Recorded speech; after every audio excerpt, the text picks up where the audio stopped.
Hey everyone! So we all know fables are supposed to teach us something, right? But have you ever stopped to think about how they actually pull it off? Today, we're putting a classic story under the microscope.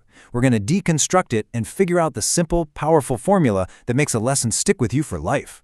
Let's get into it. Which brings us to this big question. Why do we do this? For literally thousands of years, humans have been using simple little stories to teach huge, important lessons. What is it about a basic narrative that helps a really complex idea just click in our brains? That's what we're going to unpack. So first, we'll see how a simple fable is built, not just as a piece of folklore, but really as a perfectly designed lesson plan. And the story we're going to tear down today is The Honest Woodcutter. It's short, it's super simple, and its message is crystal clear, which makes it the perfect example of a story that was literally engineered to teach you something specific. Okay, so let's start with the story itself. We're going to break down the core narrative and see how every single piece is put there for a reason. The whole thing plays out in 4 super clean steps. First, you get a relatable problem. The guy loses his tool. That leads to a moral test. Then our character makes a choice that defines him, and that choice leads directly to a clear consequence. See the pattern? Problem, test, choice, reward. It's like a perfect self-contained little machine of cause and effect. And that 4-step structure we just looked at, it's not just there for entertainment. Nope, it's engineered to deliver one single powerful message.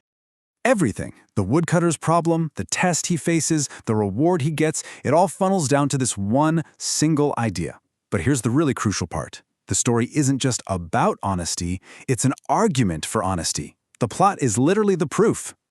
But the fable does more than just tell you it's moral. It doesn't just assume you know what honesty means. The entire narrative is a living, breathing definition of the word. It shows you honesty in action.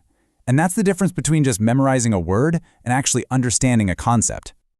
And get this, beyond the moral lesson, these fables are also incredibly efficient language learning tools. The story itself becomes a kind of container, delivering new words with all the context you need already built right in. Think about it. Words like refuse, offer, and reward. Sure, you could learn them from a flashcard, but they probably wouldn't stick.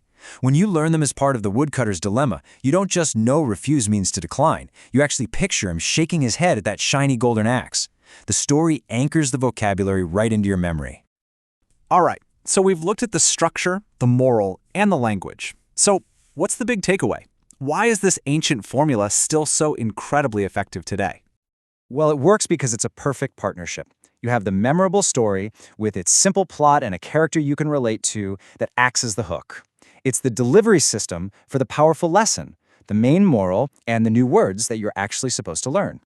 And here it is. This is the secret sauce. Our brains are just wired for narrative. We remember stories way, way better than we remember lists of facts. Because the story gives us the context our minds are always looking for. The lesson gives that context meaning. Put them together, and you get a learning experience that's simple, powerful, and has worked for thousands of years.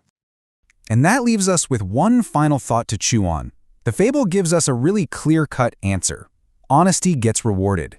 But does that simple moral really hold up in our messy, complicated modern world? See, the beauty of a great fable is that it doesn't just give you an answer. It gives you a question to carry with you. And that, right there, is a lesson that truly lasts.